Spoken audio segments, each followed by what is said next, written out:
Last time on Dragon Ball Absalon, a fanboy random black gamer really jizzed his pants after watching episode 1, No Way Out. But no, anyways, this is your boy Random Black Gamer, aka RVG. Excited to give you guys a review, the long-awaited review on Dragon Ball Absalon, episode 1, entitled No Way Out. Dragon Ball Absalon was written and created by Melvin E. Dumpig, known to the YouTube world as Melveli. Now, I would really have to give a lot of credit to this guy because, as I said in my last video pertaining this subject, I'm not really a big fan of fan fiction. I think it's not properly executed, and I think that the fans just let their imaginations go wild too hard. But this guy actually has a way of pacing himself and giving us stuff that we would probably want to see in the Dragon Ball Z universe, retaining some of the character concepts and how characters look. This guy has it, and I would have to give credit to him, especially concerning like some of the software that he uses, like Adobe Flash, and just putting all that editing time and all the man hours into doing this, because it can't be done by a lot of people, and you actually have to have an eye for detail. And this guy, you know, he has a very good eye for detail, and you can tell his aesthetic for Dragon Ball Z is up there, and he seems like he's itching to give his like interpretation on the Dragon Ball Z to the world, you know, how he would, you know, see Dragon Ball Z in his eyes. And I like some of his story elements, you know, it's a very plot driven story. This would have to be one of the best fan fiction things pertaining to Dragon Ball I've ever seen in my life, especially for an anime. You know, a lot of people, they don't do animated series based off of this. We've always seen live action, and we also seen parodies, but we have yet to see an animated series done properly, and this guy just delivered that to me. So kudos to you, Melvin, you did a good job. Now, between the action and the plot driven story, the gooey center of both of those elements would have to be the visuals. Visually stunning to the human eyes. Like, my eyes would probably explode if I watched too much of this. You know, I had to be very careful. But in all honesty, some of the best visuals so far. Like, not to say that it doesn't have its flaws, because it does have its flaws. Like, especially like with characters trying to display conviction and a lot of emotional sequences. Like, you see those, but you can tell that it's kind of on an unprofessional level, and it could be done a lot better. Even from a fan, it could be done a lot better. But the animation plays well when action sequences are going on, like when a character is flying or if they're fighting.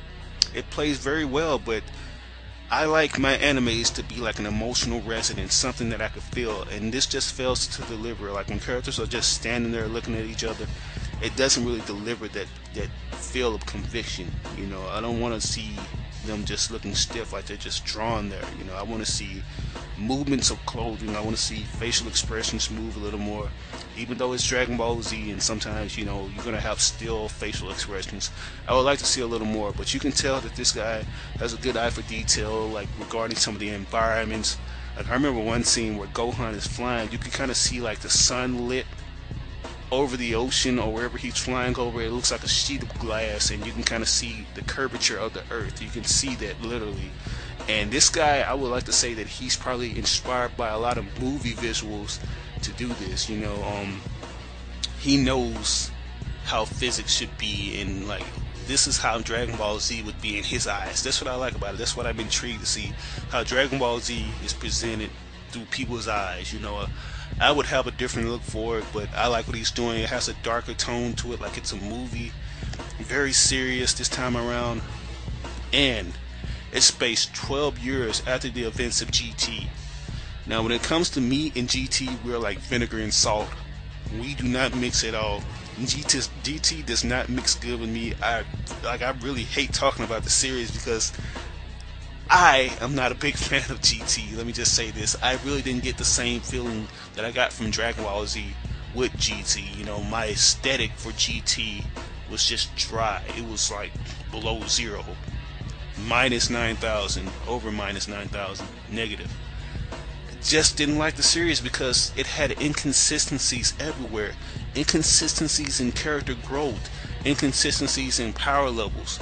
they really didn't even give distinct differences in what Super Saiyan levels these characters were turning into, especially regarding characters like Gohan and Goten and Trunks. They just turned into plain Super Saiyans. You didn't really know what level they were at. And what the hell happened to Mystic Gohan? But before I rage on, let me get back on the subject. Yeah, GT was really a fail to me. But this animation series right here can open so many doors because it's in Melavelli's playing field. He can do what he wants.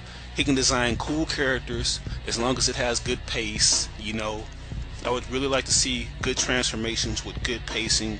I would like to see a lot of character growth in most of the Z Warriors or the GT Warriors. I would really love to see that. Now, regarding the sound effects and the voice acting. First, let me get into the voice acting. A stellar cast in voice acting. This guy totally knew who to find, and he knew how the characters would sound, especially at a certain age. No, take care of Brahmin Mom. Come on, guys, we've got to go. Hold on. If anything, that's probably how my Jude would sound at his age, 12 years older than what he was up in GT. And I had to give kudos to him on that. The guy really put a lot of time and effort into doing it. A year in the making. It's been over a year since he last mentioned Dragon Ball Absalon, and that year was well spent developing and putting a lot of man hours into certain things. But regarding the sound effects, I have a lot of complaints with the sound effects.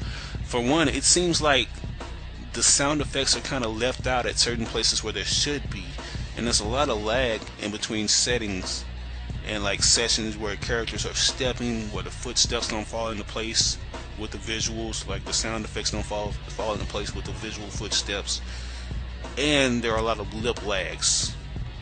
One of my biggest complaints would have to be that there are no subtitles. Now, Dragon Ball Z is a worldwide phenomenon, and I'm pretty sure that a lot of people are going to catch on to this mini fan fiction series that he's doing. And a lot of people don't know how to speak English that well, but they know how to read it well. And one complaint about one of the characters, Razzle, I really couldn't understand some of his language. I like the character and all, but some of the words that he was saying I couldn't even understand, and I wish he had subtitles up in there. If he really wants it to be a huge success, and if he wants to gravitate to all the Dragon Ball Z fans throughout the world, you need to put subtitles in your work, sir. Like, a lot of people are doing this, even like big time users like who was that, Nice Peter from Epic Rap Battles. He puts subtitles in his works because a lot of people are fans of these characters, these images. So yeah, put subtitles in your work, sir. That's just my request. All in all, I really enjoyed the series. I'm just really hoping for a lot of things to be redeemed from the GT saga.